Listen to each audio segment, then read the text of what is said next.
Mean to you to be Irish? It's just, this is a different thing. We remember where we came from. It's definitely something we need to start talking about. Leaving aside the memories, because everybody has their own pocket of memories. It's all a bit bullshitty.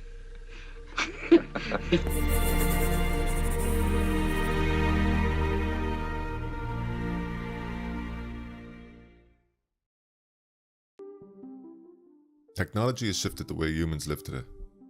In one sense, we are undoubtedly more connected, but there is also a sense that we are more disconnected than ever from each other. The corporations who run the tech companies partly run the world. In a world that is increasingly addicted to their products, this is not science fiction. We are living in the age of technology. This was the game capabilities of the early mobile phones. Today we have phones that are more powerful than our desktop computers, with access to endless information, with cameras so sophisticated we can live stream from anywhere in the world. The next scene you see in this video was shot completely with a phone smaller than my hand. Computer and Communications Museum of Ireland, based here at the Insight Centre for Data Analytics, the Data Science Institute of NUI Galway. So we have, if you look around, we have lots of computers, particularly from the period of the 1970s onwards, when computers for the first time would go onto a tabletop, what we now call desktops. This is Brendan Smith from the Centre for Data Analytics at NUIG. Brendan is both an environmentalist and a technology enthusiast. He is the founder of the Tech Museum, where you can trace the history of technology from the earliest forms of communications. We go even further back in time. So for the schools that come in here, we look at where really communications and the gathering of information started. And it started here back in when writing was first used in the cities of what we now call Iraq 5,500 years ago, when humans really for the first time started to settle down in large numbers because they had a surplus of food because of irrigation. So when people had a surplus of food, they could, rather than spend their lives hunting, they could specialize as artists and engineers and painters and so on and so forth. And what they did was, because they had a surplus, they could actually have produce that they could pass on to others. And out of that came writing as we know it today.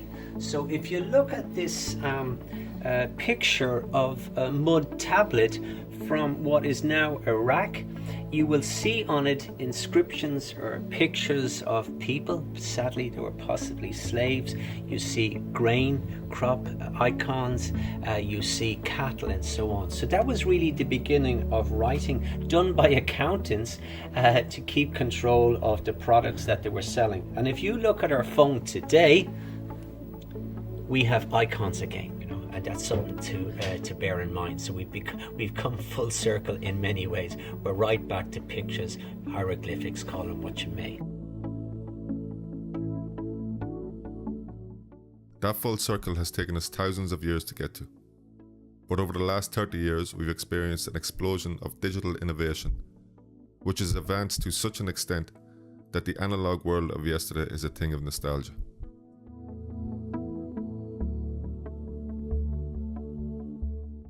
We've experienced the biggest change in technology since we've come onto this planet. So I teach some people that grew up in Ireland learning by candle and now they're Skyping on the web. They're connected to the whole world. They have gone from a small little isolated rural farm to the global village in one lifetime. And that's an amazing transformation. We are experiencing change like never before. I look on people, for instance, that are physically disabled, can never leave their apartment or whatever, leave their house. They can't get out to the world, but thanks to technology, thanks to the World Wide Web, the world is coming into them. Sometimes, lots of times they're abused, but that doesn't take away from the technology itself. It's the abuse that humankind brings to it. Facebook under growing scrutiny. Facebook appears to have lost control of its data. There's reports over the weekend that Facebook may have mishandled data from more than 50 million users. The company now says data on up to 87 million people may have been improperly shared with Cambridge Analytica. The Facebook CEO talked about efforts to make sure that never happens again. Mark Zuckerberg of Facebook became the bad boy of tech when Cambridge Analytica story broke this year. But how is it a surprise to anyone that Facebook was mining data after Edward Snowden's revelations in 2013? Our online information is being collected by all the big tech companies. Google gathers so much detailed information about its users that one critic says it has built itself into a data collection empire. But just as the Snowden story faded from our memories, so too will the Cambridge Analytica. But the data collection by the big tech companies will continue. Facebook, it has got more followers than Jesus Christ. It has got more followers than Islam. They're at a huge level. They have more surveillance power. This would have been a spy master's dream of a few decades ago. They know more about you than you know about yourself. And what we found out from Edward Snowden, for instance, like he is one of my heroes of what he has, you know, under the threat to his own life, he showed us what can happen when he's been abused. They know what you like, they also know what you don't like. That's very dangerous. So the world is gradually waking up to the power that they have, both from an economic point of view and also a social point of view. Technology has become the target for a lot of modern day problems. And while tech, particularly social media, has become somewhat of a burden and has yielded the companies who own them serious power and influence, technology is not the sole problem. We are also to blame. We have to learn how to use technology better and become more aware of what it is. Get a reality check of what people are being, what information we are giving to these large companies. We are the product, and data is now is gold. So a technology in moderation, in control, is fantastic.